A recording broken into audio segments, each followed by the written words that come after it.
The room was silent, except for the faint hum of the starship's engines.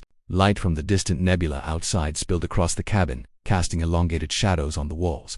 Lyra, the alien queen, stood in the doorway, her tall, graceful form outlined by the soft glow. Her eyes, usually steady and commanding, flickered with uncertainty and fear. She moved without a sound, almost as if she were a shadow herself, but when she spoke, her voice was trembling.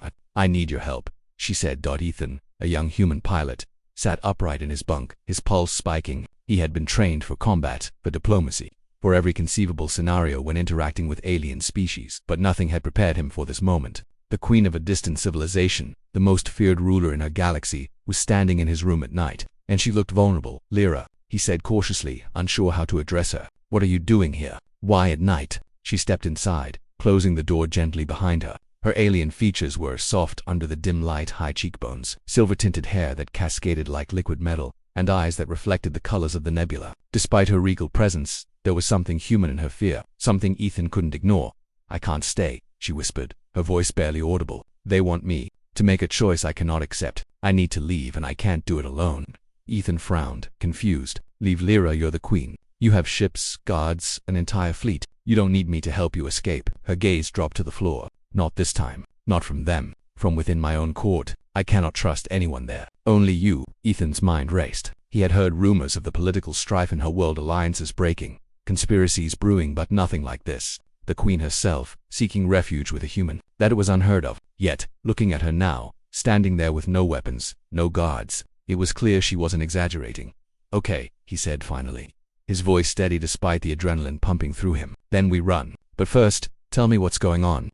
She hesitated, then lowered herself onto the edge of his bed, careful not to touch anything unnecessarily. "There is a faction in my council. They believe I am too lenient with humans. They think my alliances with your species are dangerous. They've planned something. They want to force me into an agreement that would betray everything I believe in, everything I've worked for. I cannot let them do that." Ethan felt a surge of anger at the thought. Humans had often been underestimated, dismissed as weak or naive by other species. But here was the queen of a vast civilization, alone and in danger because some of her own people underestimated the value of trust, the strength of choice. "Then we leave now," he said firmly. "We don't wait for them to decide your fate. Tell me where." She looked at him, eyes wide, searching for any sign of hesitation. Finding none, she nodded. "The transport hangar. There's a small vessel, old but fast. If we can reach it, I can get off-world before anyone realizes I'm gone." Ethan grabbed his jacket and motioned for her to follow. As they moved through the corridors of her palace ship, silence surrounded them. The halls were usually bustling with attendants, guards, and officials, but tonight, the ship felt like a ghost. It was as if the universe itself was holding its breath.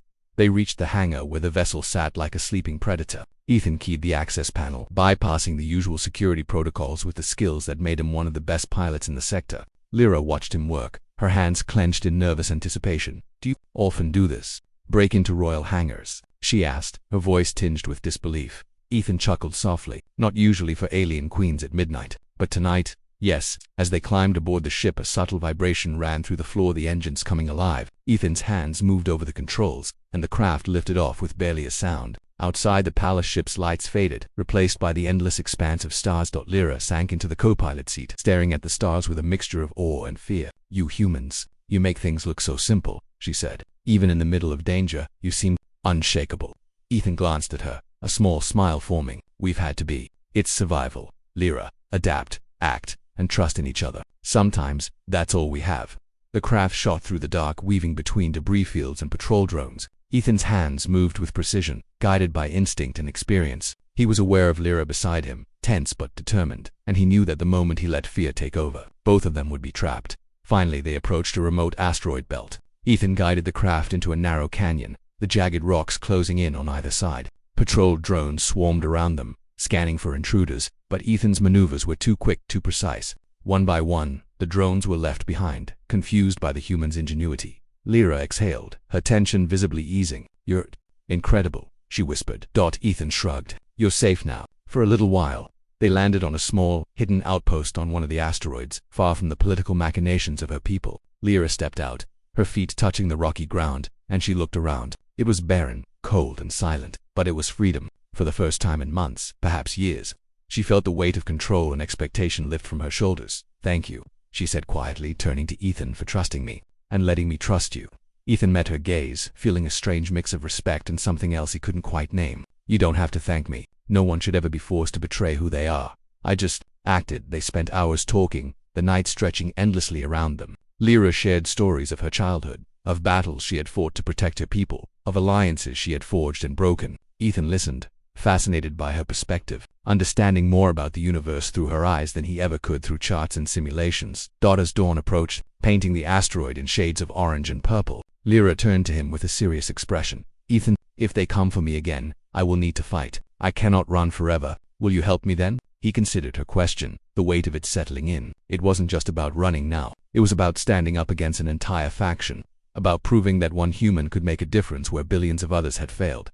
Yes, he said firmly, I'll fight with you. Not because I have to, but because you're right. You shouldn't face them alone.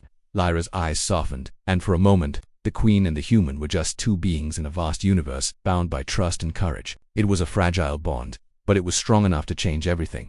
Weeks passed. Ethan and Lyra traveled through uncharted sectors, avoiding the factions that sought her capture. Along the way, they encountered civilizations that had long considered humans insignificant. Each encounter revealed the unique strengths of humans' adaptability, ingenuity, unpredictability. They were underestimated time and again, but with Ethan at the helm, they survived every test, every ambush. Lyra began to see the truth that many of her advisors had dismissed. Humans were not weak, not naive, not incapable of greatness. They were resilient, resourceful, and fearless in ways her people rarely were. And Ethan, he was a perfect embodiment of that truth.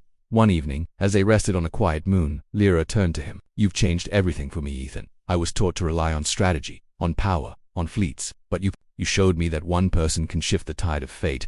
Ethan smiled faintly, the weight of their journey etched into his features. It's not just me, it's humans. We don't always have the biggest weapons or the strongest fleets, but we find a way. We adapt, we keep going, even when hope seems lost. Lyra nodded, understanding now why she had come to him that night. It wasn't just desperation, it was recognition. Humans were extraordinary in ways her people could not comprehend, and in Ethan she had found someone who represented everything that made them special. The galaxy was vast, full of danger and uncertainty, but for the first time, Lyra felt that perhaps there was a future where she could lead without fear, where trust and courage could triumph over tyranny, and she knew that as long as humans like Ethan existed, she would never face that future alone.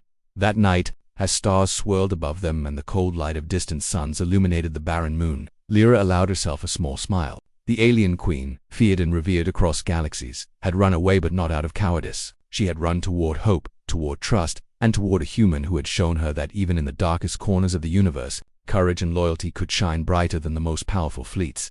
Ethan watched her, sensing the shift. They were no longer just a pilot and a queen. They were allies, bound by something far stronger than politics or fear. They were bound by belief in what one person could do, in what one human could do, in what humans could do for the galaxy, and somewhere deep in the endless expanse of stars, a new chapter of history began, one where humans were no longer to be underestimated, and where even the most powerful alien queen could learn that sometimes the smallest choices could change everything.